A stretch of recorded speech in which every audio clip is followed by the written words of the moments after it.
Njeri wa Muigai nĩarĩtie maũndũ maritũ mũno marĩa magĩtiga arũmĩrĩri ake onao mena ihoru, kuona maũndũ maya Njeri wa Muigai arĩrĩirie it is so much that they can relate to. Nĩ maũndũ o mũndũ ageragĩra once in a while, na rĩmwe ona nĩ kũritũhaga ona makĩria, na oho Njeri wa Muigai akamaumbũrĩra ndeto ingĩ cia magegania ciĩgiĩ Kîena Mary Lincoln, mũrata wake wa hakuhĩ mũno. Na Njeri wa Muigai taking to her Facebook page nĩakorwo akĩarĩrĩria ndeto ĩgiĩ rĩrĩa mũndũ akinyĩte mũico, ũgekora ũhinyĩrĩrĩkĩire biũ, ndũrĩ na mbere kana thutha, ona nginya ũgakinya handũ ũgecũrania kwĩyũraga, kwĩruta muoyo, na ona nginya rĩngĩ kũraga nginya ciana ciake, ona nginya mũthuri kana mũtumia wake. Na Njeri wa Muigai akiuga maya mothe macũngagĩrĩrio nĩ rĩrĩa mũndũ akinyĩte mũico biũ, na ona nginya ũgakora atĩ nĩ ũraremwo nginya gũkorwo ũkĩĩtũrũra, you have no one to talk to, you have no shoulder to lean on, na koguo ũgekora nĩ ũrethugunda nginya gũkorwo ũkĩyũraga. All this caused by mental hurt, mental trauma, na moritũ marĩa mũndũ angĩkorwo akĩgerera.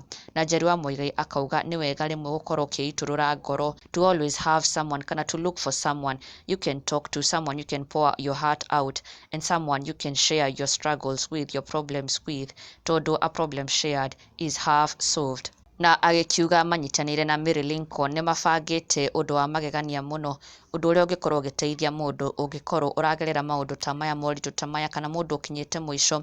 Na actually this comes shortly after Mary Lincoln gũkorwo akĩĩtũrũra mũno, kũrĩa Mary Lincoln arakorirwo akiumbũra atĩ hĩndĩ ĩrĩa arakorirwo akĩgerera kĩũndũ kĩritũ mũno, something that was very traumatizing in her life, akinyĩte handũ akaigua rĩu ta arenda gũkua, na ona nginya akiumbũra atĩ she had even made plans of how she could make that happen, of how she could end her life. Na Mary Lincoln akiuga atĩ this was because of the hatred and the insults she was getting on social media every day. Mary Lincoln akiumbũra atĩ rĩrĩ nĩ rĩarĩ ihinda iritũ mũno kũrĩke, na akiuga atĩ she contemplated dying, no by God's grace nĩahotire gũkorwo akĩ-overcome through friends and through people reaching out to her and helping her to get through the situation. Nĩahotire gũkorwo akĩyũmĩrĩria na akĩhota gũkorwo nginya akĩhona na kuororo wa ngoro. Na manyitanĩire na Njeri wa Muigai nĩ maumbũrĩte atĩ they have planned something big kũrĩ mũndũ ũragerera moritũ maya. Na Njeri wa Muigai has taken to her social media page, kũrĩa augĩte atĩ rĩmwe maũndũ nĩ magũthaga ihiga, mũthenya wa mũndũ ũkaritũha, ũkenyita rũthĩa, ũkarigwo nĩ nakũ. Hĩndĩ ĩyo nĩyo ũiguaga ng'ania nĩaroragire ciana na areyũraga, ũngĩ nĩecinĩra nyũmba na mũtumia na ciana mathira, woima ciana itarĩ na mahĩtia igathira mũthenya ũmwe wo ciothe. Mĩtino ĩno kaingĩ ĩhanĩkaga nĩ mũndũ kũigua nĩ akinya mũico biũ, akaga mũndũ angĩaria nake eitũrũre ruo rume ngoro.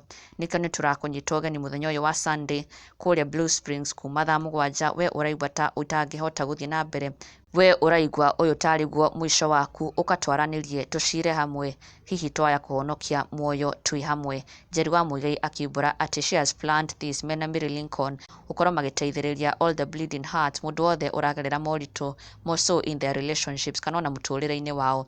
Njeri wa Muigai mena Mary Lincoln makiumbũra atĩ they are reaching out to anyone who may be going through such. Ikĩmera it is always good to share, it is always good to have someone kana to look for someone to share your problems with. Na ndũgakĩriganĩrwo gũsubscribe for the latest and trending Kikuyu celebrity news. Never miss an update. Subscribe now.